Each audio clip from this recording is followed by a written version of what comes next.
di situ yang Tina notice adalah si mas-mas itu terlihat macam orang habis mandi, Wak. Rambutnya basah, terus dia lagi ngibas-ngibas rambut tuh lah. Tapi karena si Tina ini lagi buru-buru, Tina nggak sempat nyapa si mas itu. Dah, dia langsung turun aja lah dari tangga sampai ke lantai 1. Kalian ingat bagian itu ya? Dah. Hai, wassalamualaikum warahmatullahi wabarakatuh. Terima kasih sudah klik video ini. Bertemu lagi dengan malam Jumat, wah. Itu berarti saatnya aku akan menemani kalian dengan membawakan satu kisah horor Wawa part selanjutnya. Nah, by the way nih, Wak, adakah di antara kalian yang sekarang tuh lagi sibuk skripsian sambil bekerja? Kalau ada, aku cuma mau bilang semoga kalian sehat dan semoga semua urusan skripsi kalian dipermudah, Wak, ya. Nah, ngomongin soal skripsi, Wak, Wawa yang kisahnya akan aku ceritakan malam ini punya pengalaman horor pada saat ngurusin skripsi di sela-sela pekerjaannya. Dimana pada saat itu Wawa ini terdesak oleh keadaan dan terpaksa bermalam di suatu penginapan yang tidak jauh dari kampusnya. Nah, dari luar, Wak, sebenarnya penginapan itu terlihat ya cukup normal lah. Tapi siapa sangka ketika bermalam di sana, Wawa ini tuh justru mengalami banyak sekali kejadian mistis yang bikin dia trauma untuk bermalam sendirian lagi, Wak. Nah, penasaran dengan gimana kisah selengkapnya? Jadi tanpa berlama-lama kita langsung masuk aja ke ceritanya ya. Check it out.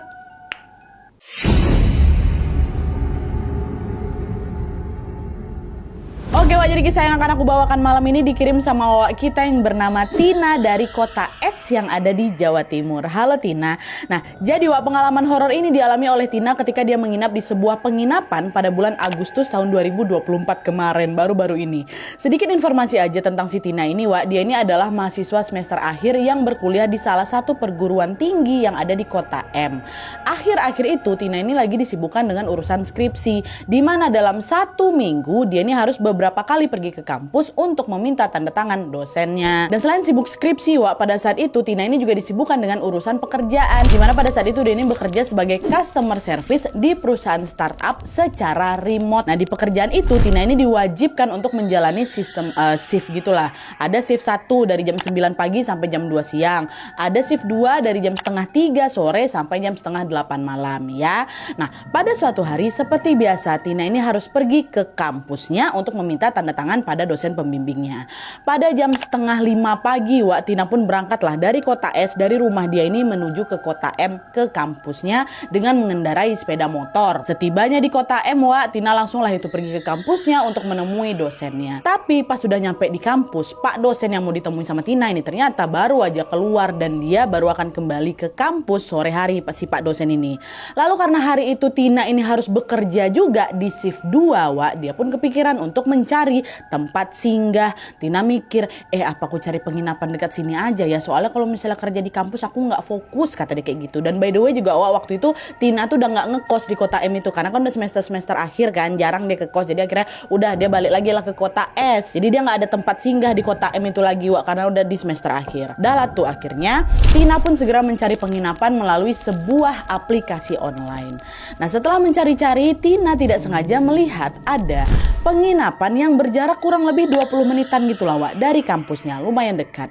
Dan pas dicek dari sisi harga, Wak, harga sewa penginapan itu murah kali, nggak sampai 100.000 per malam. Di situ si Tina mikir, ya boleh juga nih aku singgah bentar aja lah di sini buat sekalian kerja sama istirahat, sama kalian juga nunggu dosen balik. Dan akhirnya Tina pun langsung lah, Wak, membooking penginapan itu dan langsung membayar full biaya sewanya lewat transfer. Tapi karena baru siang, Wak, check in kan jam 2 siang tuh, Tina pun memilih untuk makan siang dulu lah di warung. Dan setelah makan siang barulah si Tina ini OTW ke penginapan. Di perjalanan menuju ke penginapan, Wak, Tina ini beberapa kali mengalami salah jalan memang. Manalah nih tempatnya, kayak udah di titik inilah kayak gitu. Meskipun sudah memakai Google Maps, Wak, entah kenapa Tina itu nggak nemu-nemu lokasi penginapan itu. Saking bingungnya, Wak, Tina ini sampai muter ke jalan yang sama sampai 3-4 kali. Itu pun juga belum ketemu. Nah, nggak nyerah di situ aja, Tina pun terus lah itu kan mencari si penginapan itu ke sana kemari. Sampai tibalah dia di sebuah kompleks perumahan yang sepi kali, Wak. Nggak ada orang yang ngelewat di sana kecuali si Tina sama ada Nadia, bapak-bapak jualan itu tahu bulan. Cuman mereka aja. Nah, setelah keliling di kompleks itu, Tina akhirnya melihat sebuah rumah yang bentuknya mirip seperti foto di penginapan yang ada di aplikasi itu. Jadi juga dari bentuk penginapan nih, kata si Tina itu bukan kayak hotel atau wisma yang kita lihat biasanya, Wak. Lebih kayak ke rumah yang dijadikan penginapan. Nah, kebayang mak kalian ya. Nah, rumah itu, Wak, terdiri dari bangunan 2 lantai. Ada pagarnya, ada garasinya. Dan di luar rumah itu ada sebuah mobil hitam yang terparkir. Tapi ya itu dia, Wak, rumah itu tuh kelihatan sepi kali dan semua pintunya ketutup rapat. Di situ si Tina mikirkan, betul nggak ya ini nih penginapannya kok bentuknya kayak rumah biasa ya, bukan kayak wisma atau hotel macam biasanya gitu. Untuk memastikan hal itu, Tina pun nelpon customer service yang nomornya tertulis di aplikasi tempat dia pesan itu. Awalnya nggak ada yang ngangkat telepon dia, Wak. Ditelepon lagi sama Tina nggak diangkat, ditelepon kali sama Tina nggak diangkat. Tapi setelah berkali-kali ditelepon, akhirnya si telepon customer service ini diangkat sama bapak-bapak. Nah, seolah udah tahu kalau yang nelpon atau si Tina ini mau komplain, tanpa berbasa-basi atau tanpa bilang halo aja, Wak, ya, si bapak ini langsung ngomong, udah telepon aja ke nomor yang ada dekat pintu, jangan telepon ke sini. Tut, langsung dimatikan sama dia. Nah, di situ Tina agak, ini ngapa bapak ini kok ngegas aja? Perasaan aku juga belum sempat nanya lah, tapi kok malah digalain kayak gini gitu, kata dia kan. Tapi karena dia udah nggak mau mikir macam-macam, Wak, Tina pun mengabaikan kejadian yang dia digas sama si bapak tadi. Lalu turunlah dia dari sepeda motor dan mengecek nomor handphone yang dimaksud sama si bapak yang ketempel di pintu. Nah, pas dicek ternyata betul ada sebuah nomor handphone yang ditempel di depan pintu penginapan itu, Wak. Tapi karena dia takut digalain lagi, digas lagi, Tina ini jadi ragu juga nelpon si nomor itu. Nah, macam mana ya, aku telepon apa enggak ya, kayak gitu kan. Nah, pas dia lagi sibuk mikir-mikir ini, Tina lihat ada kemunculan seorang laki-laki dari dalam rumah itu, Wak. Terus laki-laki ini karena lihat Tina kan dia langsung ngomong, "Mbak mau nginap di sini? Udah telepon aja nomor resepsionis yang ada di pintu," kata si laki-laki itu. Nah, setelah bilang kayak gitu, si laki-laki ini atau si mas-mas ini langsung gak keluar, dia bukalah pintu mobil hitam yang terparkir di luar sana tuh, habis itu dia pergi. Nah, si Tina mikir, oh itu tuh mobil masnya, rupanya mobil yang terparkir di depan itu. Berarti dia juga tamu yang nginep di sini dong. Aman lah berarti, di sini memang ada orang, mungkin memang lagi sepi aja. Ya udahlah, aku telepon aja lah nomor resepsionisnya, kata si Tina. Dahlah, ditelepon lah sama si Tina, Wak. Dan ternyata telepon itu diangkat sama seorang wanita. Wanita itu ngomong, "Oh iya, tunggu ya, sebentar lagi saya keluar," kata dia gitu. Nah, nggak lama setelah telepon itu ditutup, ada memang seorang wanita muda yang muncul dari dalam penginapan, Wak. Dan ternyata si wanita itu adalah ya dia itulah resepsionisnya. Nah, setelah ketemu sama si Tina, Mbak resepsionis ini pun mempersilahkan si Tina untuk masuk ke dalam kamar. "Mari Mbak, ayo saya antarkan ke kamarnya," kata. "Oh ya baik Mbak, permisi ya," kata si Tina gitu. Dan Tina pun ngikutin lah langkah Mbak resepsionis ini dari belakang. Pas aku baru melangkahkan kaki, aku bukan masuk kamar, dia baru masuk area penginapan tua. Tina langsung kaget waktu nengok isi dalam penginapan tua. Kotor kali, betul-betul kotor, gelap, berdebu. Macam rumah udah lama gak dihuni itu loh. Sebenarnya di situ feeling Tina udah mulai gak enak, Wak. Tapi karena dia kepepet, kan dia bentar lagi mau kerja tuh. Tina mau gak mau menepis lah itu pikiran buruk. Udahlah ya, gak apa-apa lah. Toh di sini aku juga gak sendirian. Ada mas-mas tadi kok yang bawa mobil tadi. Ada si Mbak resepsionis ini juga kok. Dia udah gak bisa pergi lagi karena bentar lagi dia mau kerja. Dan Tina pun lanjut lah itu berjalan mengikuti si Mbak resepsionis tadi. Sampai akhirnya mereka tiba di depan suatu kamar yang ada di lantai 2. Tina dibawa ke lantai 2, Wak. Nah, resepsionis itu ngomong, "Kamar Mbak yang ini ya, semua kamar yang disewakan di sini adanya di lantai 2, Mbak," kata gitu. "Oh iya Mbak, makasih banyak," kata si Tina. Nah, by the way, Wak, di lantai 2 ini ada beberapa kamar yang tersebar memang dengan bentuk macam letter O. Nah, di antara kamar-kamar itu juga ada, Wak, ruang makanan yang waktu itu posisinya lagi kosong. Cuman ada meja makan sama kursi-kursinya. Dah, kayak gitulah gambarannya. Selesai ngantar si Tina, Mbak resepsionis ini langsung turun, Wak, ke lantai 1. Ditinggalinya lah si Tina di sana. Sementara Tina nggak lama kemudian dia masuklah ke kamar yang memang sudah disiapkan. Nah, pas Tina masuk, Wak, ternyata ya Allah, kamar yang dia tempati ini, Wak, sama sekali nggak sesuai ada sama foto, jauh. Jadi kamar itu tuh macam belum selesai dibangun tuh loh, Wak, karena lantainya masih semen yang cuman ditutup sama plastik. Bayangkan sama kalian. Dan parahnya lagi di kamar itu nggak ada ranjang. Nggak ada ranjang, jadi betul-betul cuman kasur digepar aja dia gitu di lantai. Nah, tapi meskipun kamarnya dianggap tidak layak pakai sama si Tina, lagi-lagi karena shift kerjanya udah mau dimulai nih, nggak ada lagi waktu untuk aku komplain, untuk aku pindah kamar, apalagi pulang. Jadi mau nggak mau Tina pun terpaksa stay, Wak, di sana. Dah, ya udahlah, bentar lagi aku mau kerja, mau kayak gimana lagi gitu kan. Tina pun lalu menyalakan laptopnya dan memulai pekerjaannya sebagai customer service remote tadi. Awalnya pekerjaan Tina berjalan lancar-lancar aja memang, Wak. walaupun situasi kamarnya kayak gitu. Tapi nggak lama dari situ Tina notice kalau baterai laptop aku udah mau habis. Nadia udah harus segera dicas. Cuman waktu si Tina ini mau ngecas situ laptopnya, colokan di kamar ya Tina tidak berfungsi, nggak bisa dipakai, rusak. Nah karena dia nggak mau pekerjaannya terganggu, barulah Tina mau mengajukan komplain ke resepsionis tadi. Cuman lewat chat, Tina bilang, "Mbak, gimana nih kok kamarku colokannya rusak? Padahal aku lagi butuh kali nih. Kira-kira aku boleh pindah ke kamar lain nggak?" Kata gitu, yang colokannya itu bisa berfungsi. Cuma setelah pesan itu dikirim, Mbak resepsionis itu nggak balas-balas. Ditelepon sama Tina nggak diangkat sama dia. Nah karena nggak dapat jawaban, Tina pun akhirnya kepikiran untuk balik lagi ke kampus demi bisa ngecas laptopnya ini. Nah, dan juga sekalian mendapatkan tempat yang lebih nyaman. Padahal kan awalnya dia tuh nginep biar dia lebih nyaman kan daripada kampus. Ini malah penginapannya kayak gitu, nggak sesuai sama harapannya dia ya kan, Makanya lebih baik udah aku balik aja lagi ke kampus, kata si Tina kayak gitu. Dah, Tina pun segera langsung mengemasi barang-barangnya dan bersiap balik meninggalkan si penginapan itu, balik ke kampus supaya bisa lanjut bekerja lagi. Nah, terus pas dia baru keluar dari kamar, waktu itu Tina tengok ada seorang ibu-ibu sama 2 orang bapak-bapak lagi duduk di ruang tengah makan doang. Kan ada ruang makan di situ kan. Lagi duduk mereka bertiga di situ. Terus si ibu-ibu yang ada di situ nyapa si Tina. "Dok, ayo makan sini sama kami," kata ya. Si Tina bilang, "Aduh makasih Bu, tapi maaf sekarang saya lagi buru-buru. Permisi dulu ya Bu ya," kata si Tina kayak gitu. Nah setelah dia menolak ajakan itu, di saat yang sama Tina juga berpapasan sama mas-mas yang dia ketemu di depan tuh loh, mas yang punya mobil hitam, ketemu di kat luar tuh. Nah di situ yang Tina notice adalah si mas-mas itu terlihat macam orang habis mandi, rambutnya basah, terus dia lagi ngibas-ngibas rambut tuh lah. Tapi karena si Tina ini lagi buru-buru, Tina nggak sempat nyapa si mas itu. Dah dia langsung turun aja lah dari tangga sampai ke lantai 1. Kalian ingat bagian itu ya? Dah turun di lantai 1. Nah sesampai di lantai 1, Tina langsung ngambil sepeda motornya dan langsung tancap gas menuju ke kampus.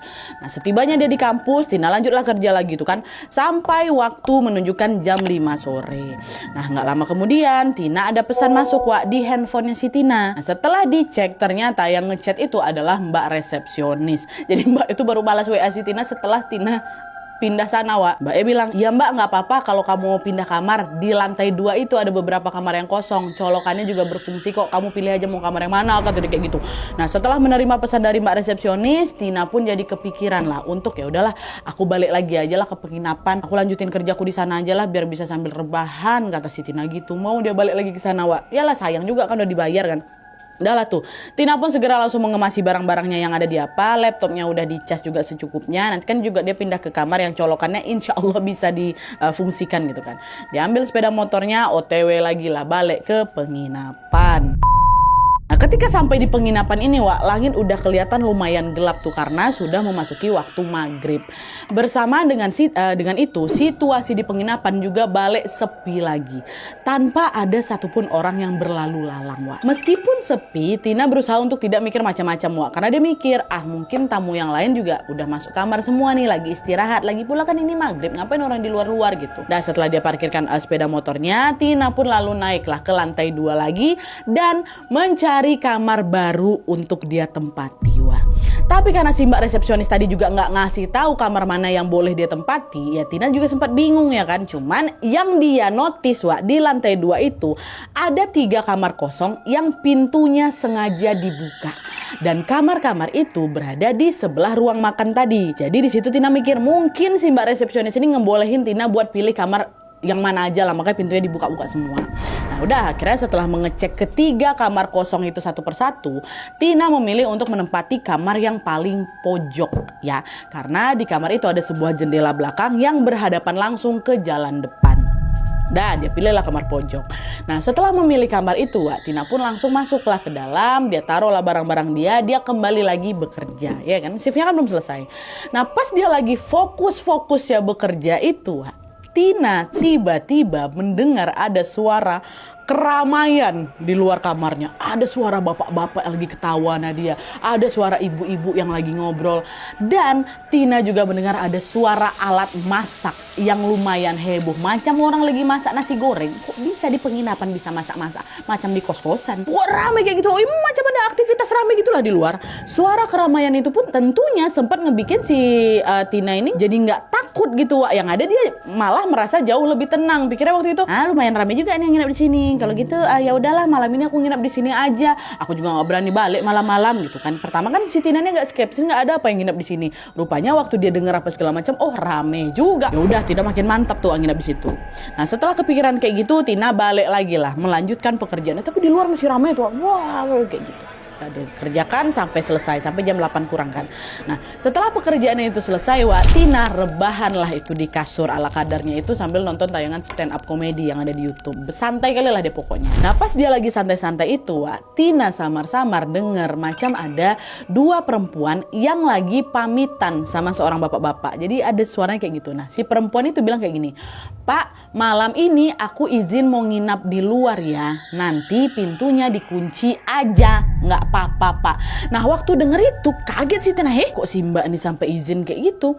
Ini jangan-jangan bukan penginapan ini tempat kos-kosan ini. Tapi kalau memang iya nih kos-kosan, kok dari tadi aku nggak ada nengok motor atau mobil yang diparkir di sini ya kan? Dari tadi cuma motor aku aja lah satu sama mobil hitam mas tadi tuh. Kan lumayan nggak lazim kan, Wak, tamu penginapan izin sama penjaga penginapan kalau mau kemana-mana ya kan? Makanya si Tina tuh mikir ini kos-kosan apa ini? Cuman meski merasa agak janggal, Wak, Tina memilih tidak peduli dan dia lanjut lagi lah nonton YouTube sampai waktu menunjukkan pukul 10:30 malam. Nah nggak lama dari situ tiba-tiba lagi Tina dikejutkan sama suara bayi yang nangis kencang kali, Wak. Nah bersama dengan itu juga ada juga nih bapak-bapak yang macam lagi nanya ke si orang tuanya si bayi. Kedengaran suaranya si bapak-bapak tuh nanya, "Tumben anaknya nangis, Dok. Kenapa? Anaknya lapar ya?" Tumben. Nah dengar pertanyaan itu Tina langsung, "Hah? Tumben? Emang udah berapa lama mereka tinggal di sini? Bukan ini penginapan yang disewa per malam ya?" Ya kan, Wak? Kalau dibilang tumben itu kan berarti si bapak ini taunya kalau beberapa waktu sebelumnya si bayi itu nggak pernah rewel. Ini kok tumben nangis. Paham kan maksud aku kan? Maksud si Tina ini juga kan? Si bapak tuh bilangnya tumben, Wak. Tina makin bingung di sini. Ini nih kenapa kok penginapan ini kok makin aneh aku lihat. Dan aku tahu kali bangunan kos-kosan Nadia. Aku juga dulu ngekos di mana-mana, ngekos tuh juga nggak kayak gini. Situasinya nggak sesepi itu. Yang ku tengok tuh pertama kali datang nggak ada suasana kos. Yang ada itu macam rumah terbengkalai, sepi, nggak ada orang. Tapi kenapa kok macam ramai kali pengunjungnya? Tamunya atau penghuninya. Nah di tengah kebingungan itu tiba-tiba HP-nya Tina bunyi. Wah ada pesan masuk. Nah pas dicek ternyata yang ngechat itu si mbak resepsionis tadi. Nah si mbak itu bilang, "Mbak, motornya dimasukin aja ke dalam biar aman, tapi nanti nggak usah dikunci biar gampang dipindahin," kata kayak gitu. Dan by the way waktu itu motornya si Tina ini memang diparkir di teras, jadi belum dimasukin ke garasi itu loh. Tina balas lagi, "Oh iya Mbak, saya masukin sekarang," kata kayak gitu. Disuruh sama Mbak resepsionis masukin siapa ini motornya. Nah terus pas baru dia mau melangkahkan kaki keluar kamar, Wak, semua keramaian di lantai 2 yang dia dengar dari dalam kamar hilang total, hilang. Macam kalian lagi dengar lagu langsung kalian pencet stop. Sehilang itu. Betul-betul hilang total, langsung berubah sunyi, Wak. Suara tangisan bayi, suara bapak-bapak, suara ibu-ibu, suara orang ketawa-ketawa semua hilang, ya Allah. Pada waktu Tina ngechat sama mbaknya, Tina ngebalas mbaknya, Tina baru bangun itu suaranya ada. Baru dia mau buka pintu hilang. Nah terus pas pintu kamar aku tuh buka, nah dia bukan cuman sunyi suara aja.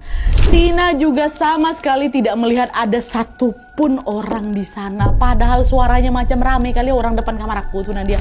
Mana orang-orang yang ngobrol tadi itu? Kok cepat kali mereka perginya? Aduh merinding aku. Tapi meski sudah merasa janggal di sini, Wak, Tina berusaha untuk positive thinking. Oh mungkin orang-orang itu udah masuk ke kamar mungkin. Kan juga udah jam 10:30 nih ya kan. Nah udah nggak lama dari situ Tina turun lah itu, Wak, ke bawah. Dipindahkannya lah itu sepeda motornya. Terus udah selesai Tina tiba-tiba kebelet pipis ya. Cuman ini lupa aku kasih tahu. Gara-gara di kamarnya si Tina itu nggak ada kamar mandi, Wak. Tina pun nyarilah itu kamar mandi yang ada di lantai 2. Oh mungkin kamar mandinya bareng kali gitu ya. Nah pas baru dia mulai mau mencari kamar mandi di lantai 2, Tina baru sadar kalau ya waktu dari nyampe di lantai 2-nya nih ya, hampir semua kamar di penginapan yang ada di lantai 2 itu, Wak, pintunya kan tadi pintunya kebuka lebar semuanya, Wak. Tadi kan cuma 3 jadi buka kan. Itu pun juga kamar kosong. Ini semua pintunya kebuka, Wak. Dan anehnya lagi di dalam kamar-kamar itu yang pintu itu buka tadi, Tina melihat pemandangan yang tidak biasa ya. Jadi waktu dia lewat di kamar pertama, nah dia yang dekat tangga nih ya, Tina nih nengok ada kakek-kakek lagi duduk dia, tapi duduknya ngadap tembok, Wak. Nah dia gini aja ngelamun gitu ya kan. Dan ketika diperhatikan lagi, si kakek-kakek ini dia pakai bajunya macam bukan baju yang apa ya, baju yang biasanya aku tengok gitu, macam baju-baju zaman orang dulu. Nah dia pakai macam jumpsuit gitu, selutut, terus dia pakai dalaman kaos warna putih dan putihnya. Nah itu kamar satu. Setelah melihat si kakek, di kamar sebelahnya si kakek, Tina melihat ada pasangan suami istri. Istrinya lagi tiduran di kasur, sementara suaminya lagi duduk di tepi kasur itu, tapi wajahnya menghadap ke tembok lagi. Ya, si wajah laki-laki ini bukan nengok ke istrinya. Dia jalan lagi ke kamar berikutnya. Aduh, aku gak enak kayak perasaan aku. Oke. Dia jalan lagi ke kamar ketiga. Tina melihat ada mas-mas, ya lumayan muda lah gitu kalau lihat dia. Lagi duduk, dia bersantai di kursi. Ya, lagi duduk kayak gitu aja. Terus di sebelah mas-mas itu ada seorang wanita yang lagi rebahan. Tapi yang kelihatan cuma betisnya aja. Jadi wajahnya gak nampak. Kalian tau kan yang rebahan, betisnya macam diangkat tuh loh. Apa lututnya. Ah, kayak gitu. Bayang maklingan wajah si cewek itu gak kenampak. Nah terus di sebelah si kamar mereka berdua itu ada sebuah kamar yang pintunya memang ketutup rapat. Tapi gak jauh dari depan kamar itu ada laki-laki pakai jaket macam hoodie gitu warna hitam, lagi berdiri tapi ngebelakangin si Tina. Pintu tutup tapi depan-depannya ada mas-mas. Tina di sini. Di situ Tina langsung nanya sama si mas ini, "Mas, permisi, kamar mandi di mana ya?" Kata kayak gitu. Di situ jalan lurus aja sampai ke pojok, kata si mas itu. Sambil memang dia nunjuk ke sebuah lorong, ada lorong kecil gitu lah, ada gelap kali lorong. "Oh iya mas, makasih," kata Tina. Meski udah agak takut di situ, Tina tetap berjalan menuju ke lorong itu. Aku udah kencing kali Nat. Nah, dan setelah melewati lorong, Tina akhirnya sampailah di depan kamar mandi yang lampunya remang-remang. Nah, pas dia masuk ke dalam kamar mandi itu kondisinya udah betul-betul nggak keurus. Lantainya kotor, plafonnya udah banyak kali sarang laba-laba, air dalam baknya tuh udah berlumut. Dan yang epicnya lagi, lantai kamar mandi itu kering seolah betulan udah lama nggak dipakai. Wah, nah karena ragu-ragu Tina pun akhirnya nggak jadilah masuk ke dalam kamar mandi itu. Dia malah putar balik lagi nih ke lorong. Waktu dia balik ke lorong, wah, dia ketemu lagi sama mas hoodie mas hoodie hitam itu. Mas kamar mandinya cuman ini aja kah? Apa nggak ada kamar mandi lain?" Kata gitu. "Nggak ada mbak, kamar mandinya cuman itu," katanya. "Biasanya kita juga mandinya di situ kok," katanya. Nah denger itu lagi, nah Tina ini jadi speechless lagi. Hah? Biasanya kita pakai kamar mandi itu kok. Biasanya kita. Emang selama apa mereka tinggal di sana? Iya kan, Wak? Nah, di saat yang sama Tina mendadak langsung ke flashback, Wak, ke momen waktu dia papasan sama mas-mas yang punya mobil hitam tadi, Wak. Waktu dia pas-pasan mau pergi ke kampus, Wak. Dia kan waktu itu lihat si masnya ini macam lagi abis mandi ya kan, lagi ngusap ininya, rambutnya. Nah, di situ si Tina mikir, loh, bukannya kamar mandi itu udah terbengkalai ya? Terus si mas-mas yang ku tengok tadi siang tuh mandinya di mana? Ini pasti ada kamar mandi lain nih. Cuman kata Mas Hudi ini cuman ini aja kamar mandinya. Nah, di tengah kebingungan itu, entah dapat keberanian dari mana nih, Tina memutuskan untuk tetap balik lagi ke kamar mandi tadi. Pipislah dia. Karena udah sesak kali aku Nadia. Nah, waktu itu si Tina ini mungkin karena udah aktivitas bolak-balik apa kampus sama si penginapan, bekerja juga kan pasti lengket badannya kan. Dia juga mau mandi, Wak. Nggak salah dengar kalian, mandi Tina di kamar mandi itu. Tapi karena bak mandinya tuh kotor kali, Tina pun memilih macam dinyalainnya kerannya, jadi dia tampung gayung dekat situ baru dia mandi gitu, Wak, biar dia nggak pakai air berlumut tuh. Udah mulailah dia mandi kan, sap. Nah, pas dia mulai mengguyur air itu ke badannya, Tina mikir lagi, kenapa ya mereka nggak ngebersihin kamar mandi ini? Kalau mereka sering mandi di sini ya harusnya mereka ada inisiatif lah buat bersih-bersih kamar mandi ini. Tapi apa yang ini enggak? Setelah mikir kayak gitu, tiba-tiba macam ada sekelebat hawa dingin gitu loh. Nah, dia badan aku macam mungkin aku makin merinding lagi. Karena makin takut, Tina pun langsung cepat-cepat menyelesaikan mandinya. Dia pakai bajunya dari dalam, lalu dia kembalilah ke kamarnya dengan agak berlari. Terus setibanya di depan kamar, Wak, di depan kamarnya si Tina ini ada lagi mas-mas yang pakai hoodie hitam tuh. Dan ternyata mas tadi itu nempatin kamar di depan kamarnya si Tina. Nah, waktu Tina noleh ke kamar masnya itu, kamarnya kebuka juga kebetulan, Wak. Tina ngelihat ada laki-laki lain yang badannya agak berisi gitu. Nah, dia jadi kemungkinan di kamar itu ada 2 orang. Satu mas-mas yang berhoodie itu, satu lagi mas-mas yang badannya agak berisi itu. Nah, ada orang itu gitu kan. Nah, setelah melihat mereka berdua, perasaan Tina langsung berubah nggak enak, Wak. Dia ngebatin lagi, loh, kalau memang kamarnya di sini, ngapain mas itu berdiri dekat lorong gelap tadi tuh? Ngikutin aku apa dia gini nih? Cuman adalah karena udah takut juga, Tina memilih untuk tidak memperdulikan hal itu. Dia langsung masuk ke kamarnya, dikuncinya langsung kan. Nah, setelah dia rebahan di kasur, Wak, entah kenapa Tina merasa kesulitan untuk memejamkan mata. Sebenarnya aku tuh udah ngantuk kali Nadia. Tapi tiap kali aku mau tidur kok kayak tuh susah kali nggak tidur tidur, macam ada sesuatu yang lagi ngeganjal tuh loh. Dan entah dapat bisikan dari mana, Wak, tiba-tiba saja si Tina ini tergerak untuk membuka aplikasi online atau tempat dia pesan penginapan itu. Dan baru dia lihat reviewnya, Wak. Disinilah plot twistnya. Waktu dia ngebaca reviewnya, Tina merinding sejadi-jadi karena hampir semua 99% bahkan ada semua orang di sana yang nge-review di sana itu bilang kalau penginapan tempat Tina menginap itu adalah rumah kosong, rumah terbengkalai, dan ada juga yang bilang kalau penginapan itu adalah penginapan fiktif. Di saat yang sama Tina ini juga baru sadar kalau semua yang terjadi di penginapan itu ya kan memang nggak masuk akal kali kan, Wak. Mulai dari suara keramaian yang mendadak kok bisa tiba-tiba ngilang, ada kakek-kakek pakai baju jadul, dan kalau misalnya dipikir-pikir lagi, Wak, nggak akan ada orang yang mau mandi di toilet terbengkalai, ya kan? Selain merinding, Wak, Tina juga tiba-tiba langsung sakit kepala, dia macam mau muntah gitu loh. Detik itu juga Tina itu kepikiran untuk udah aku keluar aja lah dari penginapan ini, udah aku balik aja lah langsung ke rumahku ya di kota es itu. Tapi gara-gara jam sudah menunjukkan pukul 12 malam, mikir lagi lah si Tina ini, Allah macam mana ya, nggak mungkin aku balik jam segini, kena begal yang ada aku di jalan nih. Dan akhirnya setelah menimbang-nimbang, Wak, karena nggak punya pilihan lain, akhirnya Tina memutuskan untuk tetap stay di penginapan itu sampai subuh tiba. Dan meskipun memilih stay, Wak, Tina udah berjaga-jaga nih untuk bisa kabur kapan aja. Jadi semua barang-barangnya udah dimasukkan ke dalam tas, kerudung aku dan dia aku pakai. Sampai-sampai aku juga sengaja tidur sambil pegang kunci motor. Jadi kalaupun sewaktu-waktu ada kejadian yang tidak terduga, Tina ini bisa langsung kabur melarikan diri tuh, nggak usah siap-siap lagi. Tidur pakai kerudung deh. Nah, selain sudah siap kabur, Wak, Tina ini juga tidak henti-hentinya berdoa dan memohon perlindungan Allah Subhanahu wa taala. Ya Allah, aku nggak ada niat macam-macam. Aku izin menempati tempat ini untuk istirahat bentar, ya Allah, tolong jaga aku dan tolong bangunkan aku pada saat azan subuh, dan jangan tunjukkan padaku hal-hal yang aku tidak sanggup menerimanya. Ya Allah, tolong lindungi aku, ya Allah, kata Tina kayak gitu. Doa Tina terus mengulang-ulangkan doanya itu sampai akhirnya dia pun ketiduran, Wah. Ya Allah, Tina. Dan setelah tidur selama beberapa jam, Wak, Tina terbangun pada jam 4 subuh karena dia mendengar suara azan. Dan anehnya nih Nadia ya, suara azan itu macam terdengar kencang kali, cuma di telingaku aja. Padahal sejauh yang aku notice dari yang pertama aku nyasar itu Nadia, di sekitar penginapan itu nggak ada aku tengok musola ataupun masjid, cuma azan tuh macam ada di telingaku. Makanya itulah aku terbangun. Nah, walaupun merasa janggal di sini, Tina bersyukur lah karena pasti Allah mendengar dan juga mengabulkan doa-doaku. Ini pasti pertolongan dari Allah gitu kan. Tapi meskipun doanya malam itu sudah terkabul, Wak, bukan berarti kejanggalannya selesai sampai situ. Enggak. Karena nggak lama dari situ Tina kembali dikejutkan lagi dengan sebuah kejadian yang tidak masuk akal lagi, ya Allah.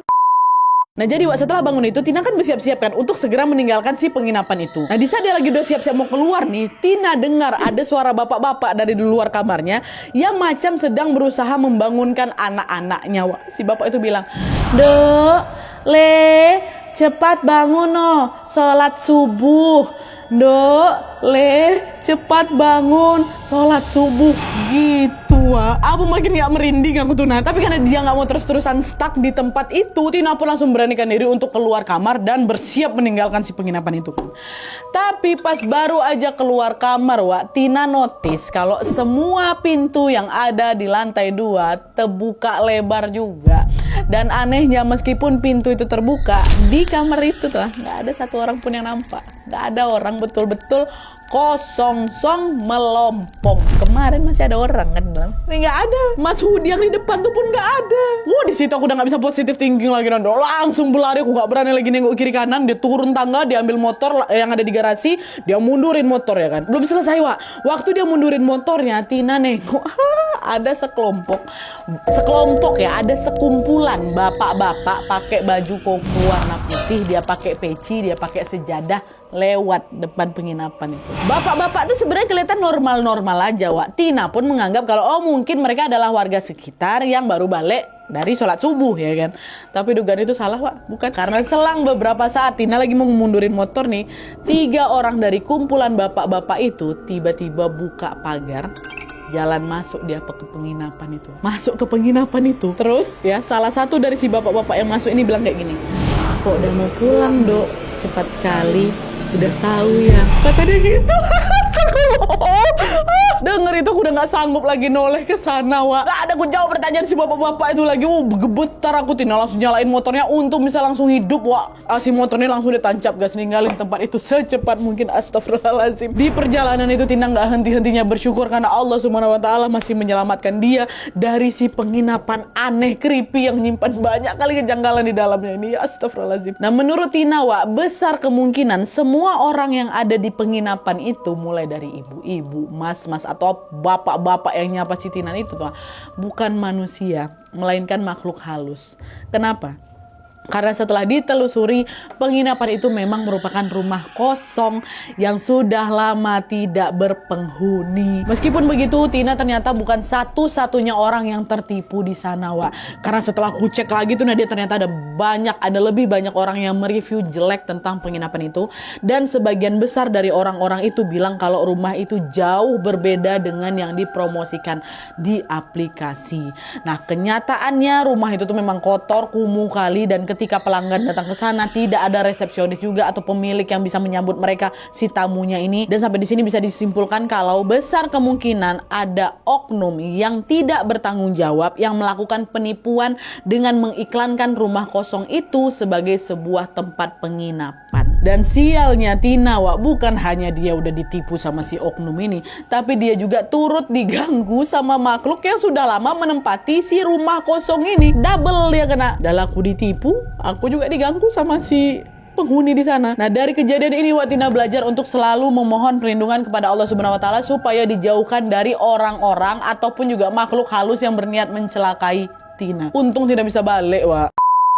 Oke, Wak, jadi itu tadi pengalaman horor yang dialami sama Tina pada saat bermalam di sebuah penginapan berhantu. Dan juga sedikit tambahan informasi aja, Wak, Mbak resepsionis yang ngantarin Tina di awal tadi tuh, kata si Tina udah gak pernah muncul lagi. Jadi waktu di WhatsApp, di komplain, di telepon juga gak pernah ngangkat-ngangkat lagi. Bahkan sampai Tina meninggalkan tempat itu juga, atau waktu Tina sempat keluar masuk kamar itu, Wak, si Mbak ini udah gak kelihatan lagi. Entah kemana si Mbak resepsionis itu pergi, tapi besar kemungkinan dia juga turut andil dalam peristiwa penipuan ini. Kalau menurut kalian gimana, Wak? Apakah kalian percaya kalau orang-orang yang menginap di sana adalah makhluk halus? Tulis semua pendapat kalian di kolom komentar di bawah, Wak. Ya, dan by the way juga Tina tuh udah ngasih tahu ini loh rumahnya, ini loh keadaannya, ini loh review-reviewnya. Cuman takut nanti kalau misalnya aku kasih tahu di sini disalahgunakan juga, ya kan?